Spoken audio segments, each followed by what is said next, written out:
From Back to the Future to Footloose, Japanese tech was the sound of the 1980s. The Sony Walkman symbolized Japan's global dominance in consumer electronics. The reminders now found mainly in retro tech collections like this computer museum outside Baltimore.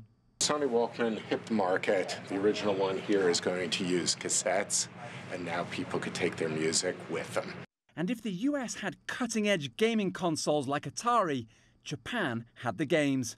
When I was growing up, my parents thought gaming was bad for me, so I spent much of the 1980s looking for every opportunity I could to play Pac-Man, a Japanese arcade game that summed up that country's brilliance. But while it was dominating the gaming universe, Japan was locked in a trade battle with the US. Whoa! Japan was accused of undercutting American manufacturers with cheaper cars and microchips, while blocking US access to its own markets. The US retaliated with tariffs and import quotas. Uh-oh! It was resolved with the US lowering the value of the dollar and Japan raising the value of the yen, aimed at smoothing out a growing trade imbalance. No, not that way! And yet experts concluded that a protectionist trade battle actually damaged both economies. Oh no! Some experts say that period contributed to years of economic stagnation in Japan, where sustained growth has only recently returned. It was in the popular narrative that Japan was coming and we would all need to speak Japanese so we'd know how to say "I surrender" in Japanese. That dissipated because Japan became more of a stagnant economy. But the parallels between the US trade dispute with Japan in the 1980s and the one with China today are limited.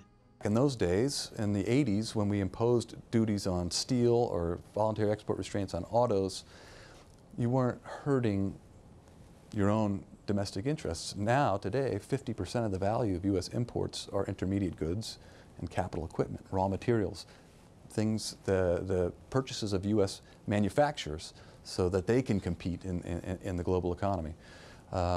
So resorting to protectionism now is much more costly.